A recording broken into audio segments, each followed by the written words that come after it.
হরে কৃষ্ণ বন্ধুরা, আশা করছি আপনারা সবাই ভালো আছেন আর আমিও খুব ভালো আছি। আজকে আমরা সকালে দুজনে স্নানাদি করে ভগবানের নাম জপ করতে করতে পৌঁছে গেলাম রাধারানীর নিজ মহলে, বর্ষানা গ্রামে। এক প্রবচনে আমি শুনেছিলাম, মহারাজ বলছিলেন যে বৃন্দাবনের ধামে আসার জন্য রাধারানীর কৃপা প্রয়োজন হয়। সেই কথাটা অবশ্যই সত্যি। রাধারানীর কৃপা ছাড়া কিন্তু আমরা বৃন্দাবন ধামে আসতে পারি না। আর তার সাথে মহারাজ এটাও বলেছিলেন যে আমরা আমাদের বাড়িতে যখন অতিথি আসে তাকে বসার জন্য ডাইনিং রুম বা লিভিং রুমেই তাকে বসাই, সরাসরি কিন্তু তাকে বেডরুমে নিয়ে যায় না। তো আজ সেই মহারাজের কথাটা নিজের চোখে দেখে সত্যিই সত্যি মনে হলো। বৃন্দাবন ধামে যদি 10 লাখ মানুষ এসে থাকে, এই বর্ষানা গ্রামে শ্রী লাডলিজু শ্রী শ্রীজির কৃপায় কিন্তু হয়তো 1 লাখ মানুষ সেখানে পৌঁছাতে পারেন। কারণ আমরা সবাই যেরকম সবাইকে বেডরুমে অ্যালাউ করতে পছন্দ করি না, ঠিক শ্রীমতী রাধারানীও তার নিজ মহলে হয়তো সবাইকে কৃপা করেন না। তো দেখতে দেখতে আমরা পৌঁছে গেলাম রাধারানীর নিজ মহলে। তো নিজ মহলে পৌঁছেই প্রথমে রাধারানীকে করজোড়ে শত কোটি কোটি ধন্যবাদ জ্ঞাপন করলাম এবং প্রণাম জানালাম। তপ্ত কাঞ্চনে গৌরাঙ্গী রাধে বৃন্দাবনেশ্বরী বৃষভানুসুতে দেবী প্রণমামি হরিপ্রিয়ে। তো প্রথমেই এই গ্রামের নাম কিভাবে বর্ষানা গ্রাম হলো সেই গল্পটি প্রথমে আপনাদের সাথে শেয়ার করব। গোবর্ধন পর্বত থেকে 21 কিলোমিটার দূরে এই বর্ষানা গ্রামটি অবস্থিত। শ্রীমতী রাধারানীর পিতা শ্রী বৃষভানু মহারাজ শ্রী নন্দ মহারাজকে অত্যন্ত স্নেহ করতেন।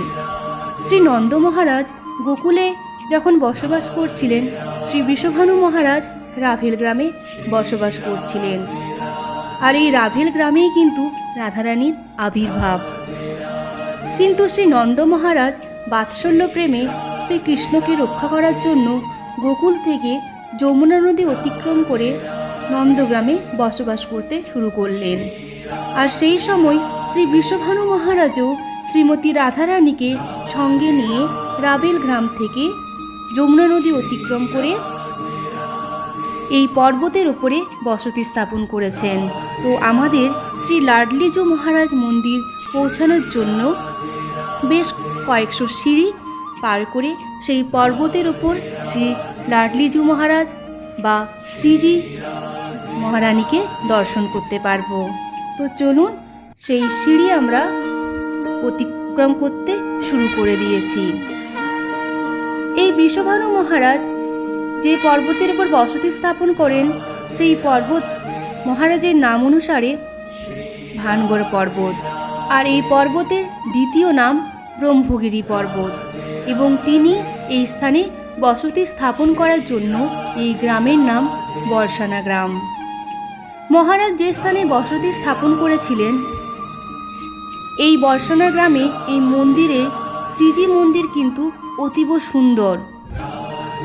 মন্দিরের ভেতরে শ্রী রাধাকৃষ্ণের যুগল বিগ্রহ নিত্যদিন প্রেমের সহিত সেবা আর পূজা হয়।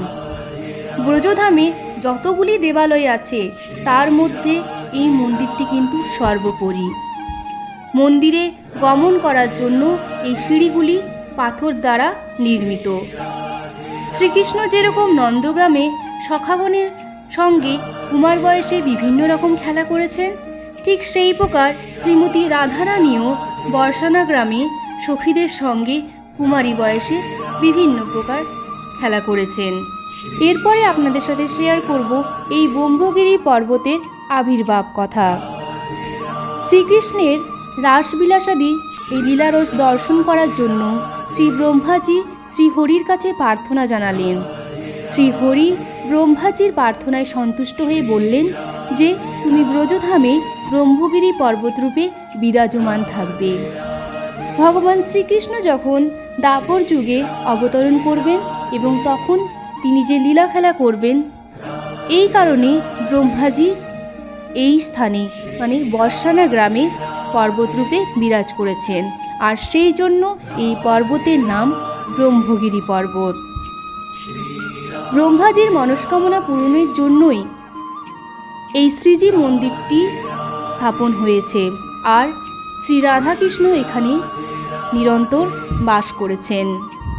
এই মন্দিরে ভাদ্র মাসের শুক্লপক্ষের অষ্টমী তিথিতে শ্রীমতী রাধারানীর আবির্ভাব উপলক্ষে অর্থাৎ রাধাষ্টমী দিনে বহু লোকের কিন্তু সমাগম হয়।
তো চলুন আমরা এই লাডলিজু মহারাজের শ্রী বিগ্রহ দর্শন করি।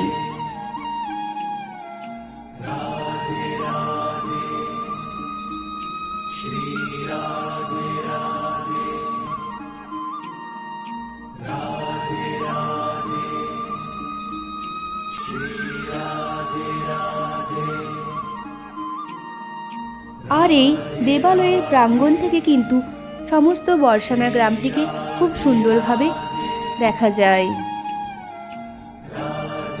আর এই দেবালয়ে গেলে কিন্তু নিজেদের মনটিকে কিন্তু ওখানেই ছেড়ে আসতে হয়। এত সুন্দর, মানে সেই ভাষা বর্ণনা করার যোগ্যতা বা ক্ষমতা কোনোটাই হয়তো আমার নেই। শ্রীমতী রাধারানীর কাছে এই একটাই প্রার্থনা, তিনি যেন আমাদের ওপর এই কৃপা যেন সবসময় করে থাকেন। এই দেবালয় থেকে যেতে ইচ্ছেই করছিল না, কিন্তু এই বর্ষানা গ্রামে শ্রীমতী রাধারানীর অনেক লীলাসমূহ স্থান আছে, আর সেখানে দর্শন করার জন্যই আমরা শ্রী লাডলিজু মন্দির থেকে প্রস্থান করলাম। সেই লীলাসমূহ স্থানে কিছু পুণ্যাত্মা বা বলতে পারেন রাধারানীর সখী বিরাজমান এখনও। তো তাদের দর্শনের যেটা আমাদের অনেক দিন ধরেই মনের মধ্যে ছিল, তাই বেরিয়ে পড়লাম সেই পুণ্যাত্মা বা রাধারানীর সখীদের দর্শনের জন্য। আর রাধারানীর কাছে প্রার্থনা করলাম তিনি যেন তার সখীদের আমাদের স্বচক্ষে দর্শন দিয়ে ধন্য করেন। আর এরই মধ্যে দেখুন আমরা পৌঁছে গেলাম বৃষভানু মন্দিরে। সেখানে বৃষভানু তার সপরিবারে বিরাজমান।